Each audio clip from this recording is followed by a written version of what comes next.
Yo, what's up, it's your boy, Rob G's in the house, yo. Andito na naman po ang inyong tagapagbantay, mga kabantay, at muli na naman tayo manggugulo sa hip-hop world. Yo, iano ko lang sa inyo, no, ibabahagi ko lang sa inyo yung isang post ng United Hip Hop Against Corruption. Meron post na dito ang United Hip Hop Against Corruption na parang hindi ko alam kung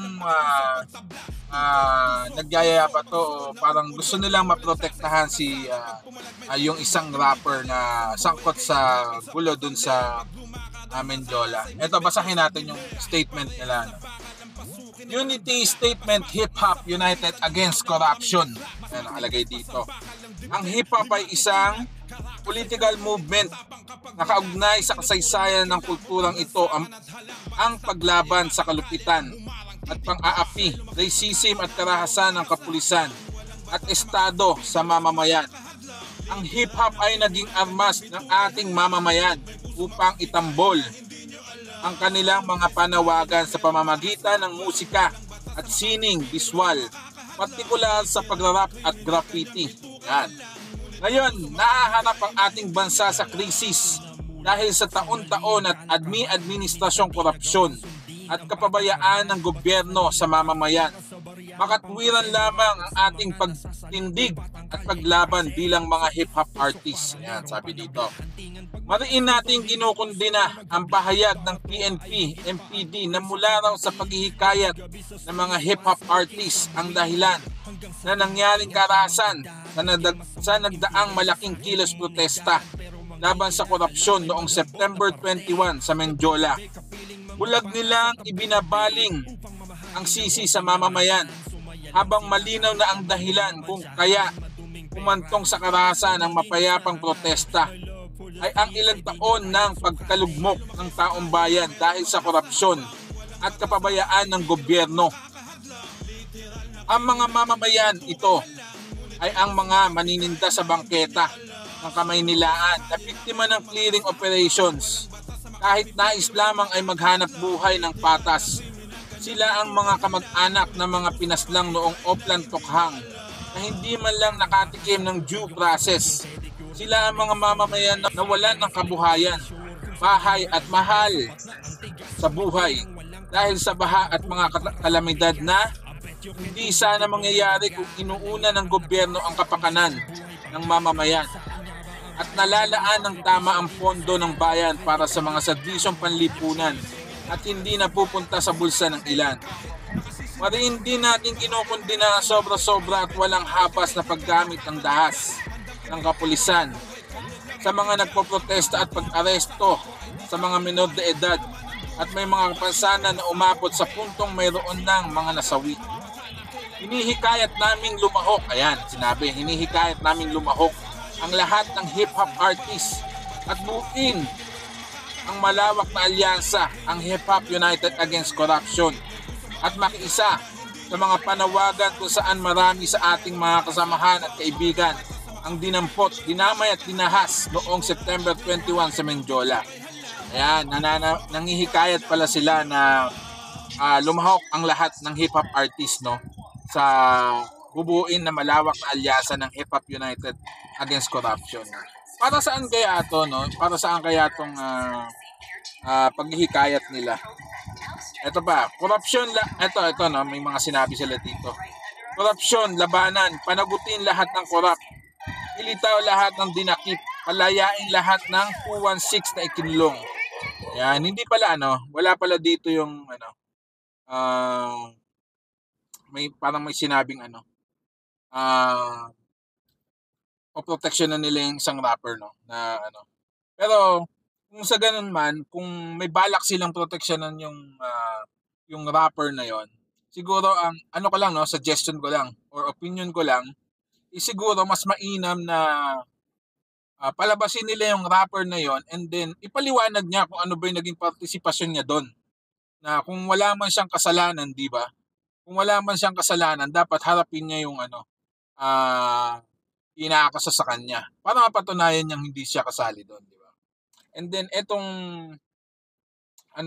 pagkundina nila sa sa sa nangyaring karahasan dun sa Menjola. Hindi ko alam 'no kung mangyayari ba 'yun kung walang nag-umpisa. Sino kaya nag-umpisa nun? Sino ba ang nag-umpisa ng gulo na 'yun? Kasi ang sinasabi sa balita, ang nag-umpisa ng riot is yung mga kabataan 'no, na nanggulo dun. Hindi natin alam kung tunay yung sinasabi sa balita na yung mga kabataan ba yung nag-umpisa dun or yung mga kapulisan.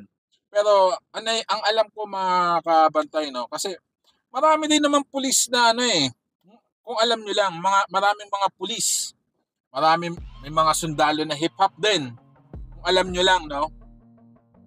Kasi hindi naman puwedeng hindi sila kasama sa hip-hop 'no, hip-hop sinasabing hip-hop united.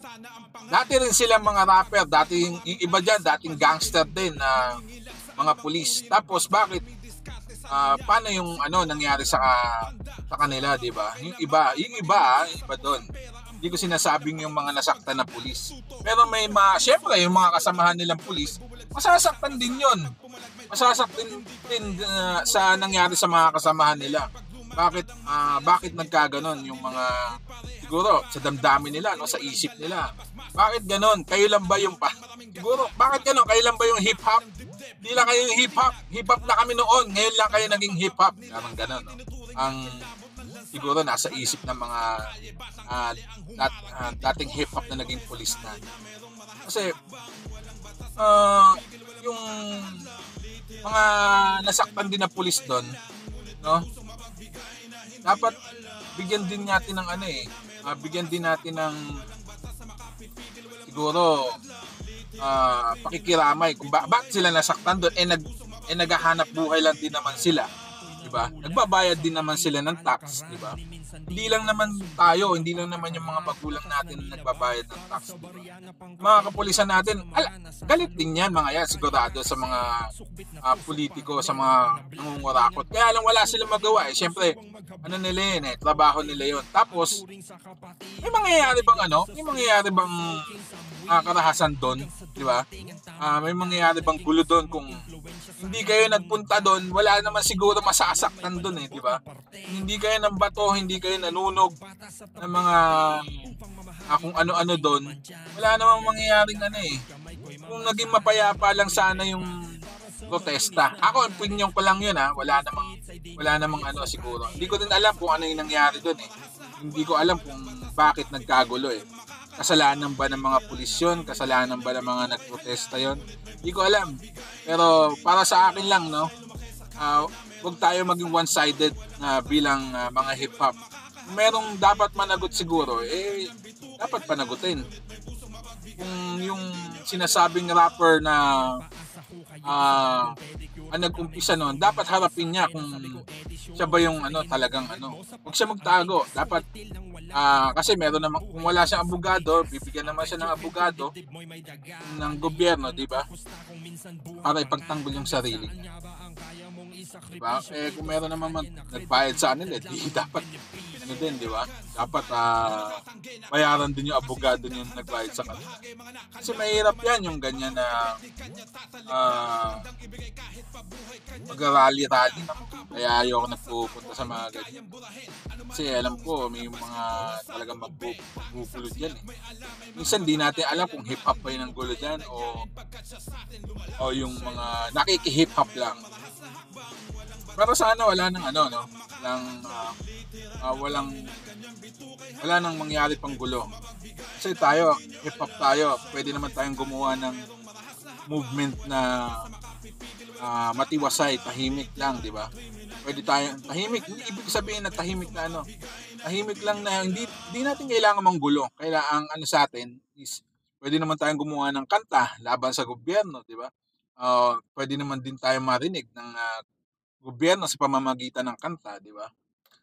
Pero yung manggulo tayo, manakit tayo, mali yun Maling-mali yun. Pero kayo, hindi ko alam sa iba kung okay ba sa kanila yung ganon. Tama ba yun sa kanila yung makipag-riot ka sa pulis? Pulis yan Dapat siyempre igalang mo din ang pulis, di ba? May mga kaibigan ako, siyempre mga dating pulis yun Si Tokwa, pulis din yan, si Tokwa.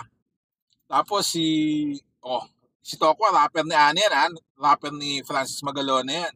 Sino pa yung isa? Si Rap Police. Si Rap Police, rapper na police din yan, di ba? Kaya hindi tayo dapat kung united talaga tayo, dapat hindi tayo nag-aaway-away, di ba? Kasi kapwa natin, hip-hop, sasaktan natin, hindi na tayo united. Di ba? Ano na tayo? Watak-watak na tayo. Yun lang ang aking opinion, no? Sana nagustuhan niyo yung aking opinion. Ewan ko kung may magugustuhan niyo ba o marami magagalit. Bakit ka ganyan? Yun lang naman sa akin, para sa akin kasi meron tayong mga rapper na police din, may mga hip-hop na police din, di ba? May mga gangster na police din. Sana maintindihan niyo yun. No? Kung united talaga tayo, dapat alam niyo yung sitwasyon ng iba sa atin, ibang hip-hop sa atin. So peace, Rap G's in the house, yo! Namulat sa masukal, di alintana ang pangalan. Sanay sa kagubatan, maraming ahas sa paligid. Hindi nangingilag sa anumang uri ng banta. Dumidiskarte sa linyahan, pag sikmura kumalam na. Handa sa mga bagay na maaari maging mitya. Sampusang pera ang buhay, wala pagtabla. Tutok, tusok, pusok, pagsukol na uudyok, may bubulag sa